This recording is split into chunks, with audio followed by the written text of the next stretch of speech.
querer eu peguei aqui no Fraga. Peraí. Vai.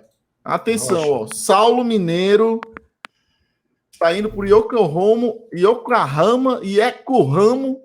Peraí, macho. Yokohama FC do Japão. O negócio vai render aproximadamente 9 milhões ao Ceará, que havia pago 700 mil por 70% dos direitos econômicos do atacante, junto à Volta Redonda. A maior negociação da história do futebol cearense e provavelmente a segunda maior do futebol nordestino na história. Então, essa provavelmente é a renda, é o dinheiro que vai ser recebido pelo Ceará dessa negociação espetacular do Saulo, né? E tomara que se confirme mesmo, porque é uma receita muito importante para o clube. Obviamente, a gente quer reposição também, porque é uma perda técnica muito grande, mas não tem como a gente até tá em surpreso, né, em termos de valores do que foi acertado. A gente fez vídeo hoje falando que seria para o Kashima Antlers, mas parece que o jogo virou e foi para o Yokohama. Yokohama FC.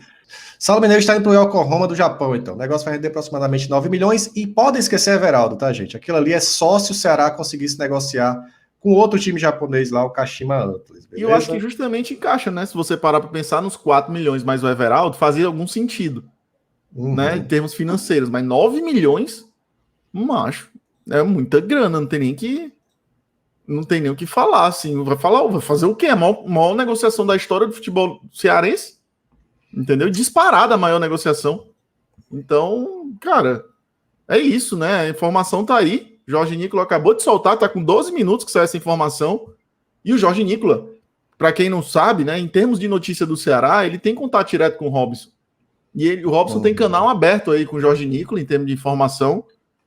Bom, ao que tudo indica, é por aí a negociação mesmo do Saulo, tá? Então tá a notícia dada, Saulo Mineiro saindo, se despedindo do Ceará, é uma negociação histórica de 9 milhões aí do Ceará nessa venda para o futebol japonês do Saulo Mineiro. Obrigado, agradecer ao Saulo, né, pelos jogos, pelo esforço, pelo empenho, por não desistir da carreira, né, em termos de toda a dificuldade que ele teve, com problemas no coração, e ao mesmo tempo o cara tá rendendo a maior negociação da história do Ceará, e isso é fantástico também.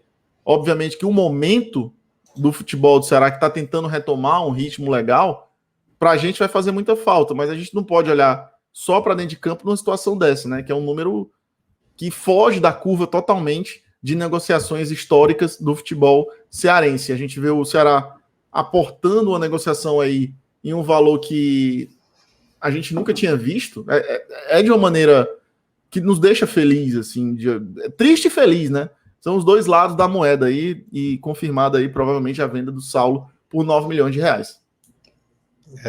A gente só espera que realmente venha alguém, né? Já que agora o Robson não pode reclamar de falta de grana. Eu acho que essa grana foi mais do que até ele esperava vender agora, nesse começo agora de campeonato. Um jogador só que vale por dois ou três, né? 2 ou 3 vendas. Então, é um valor considerável, né?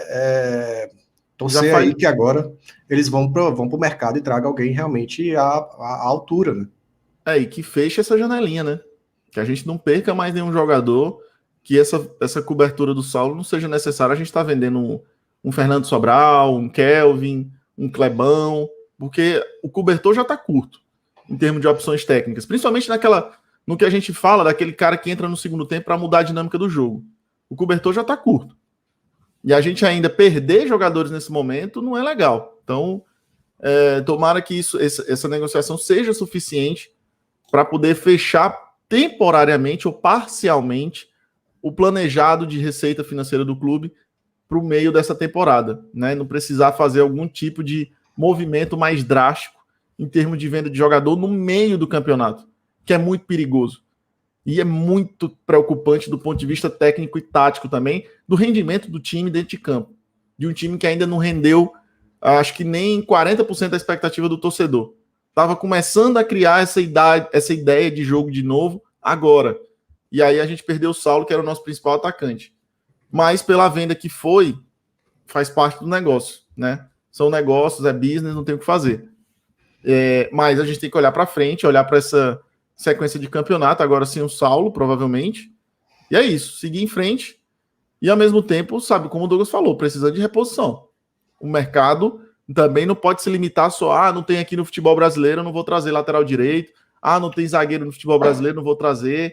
Não tem ponta no futebol brasileiro, não vou trazer. Pô, e aí o futebol sul-americano? Fizeram um movimento de dizer que, tipo, o Jorge Macedo, o Sérgio Dimas conheciam mais do futebol sul-americano. Mas acho que não precisa ser o Sherlock Holmes para descobrir Mendonça e Ione Gonzalez no futebol sul-americano, né?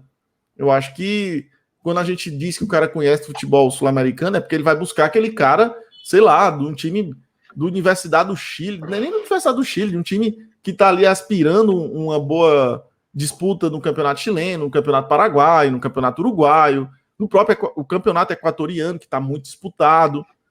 Aí é que você enxerga o cara que sabe de futebol sul-americano. Se você não tem esse cara, vai buscar esse cara que sabe, porque é importante. É importante porque a gente está precisando de peças de reposição. E, Douglas, se eu não me engano, o futebol sul-americano não tem janela de transferência, tem? É só tem, a janela internacional é a mesma, é em agosto. É a mesma? Tem isso não. Tá.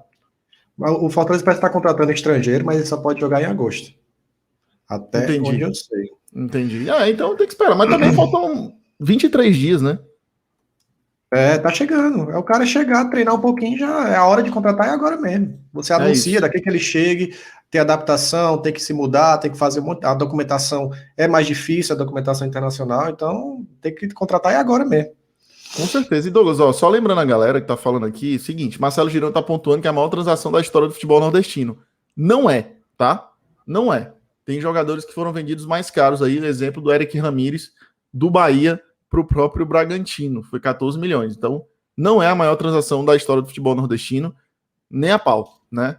Mas é a maior contratação, a maior venda, é a maior transação de venda do futebol cearense. Isso a gente pode garantir que sim. Mas do futebol nordestino, não é. Teve a venda do Zé Rafael do Bahia para o Palmeiras, que foram 14 milhões. Também. 14,5 milhões. É isso. Pratinho, Saulo Mineiro. A galera tá obrigado. Obrigado, Saulo Mineiro. Só agradecer, vai com Deus. Agora é isso.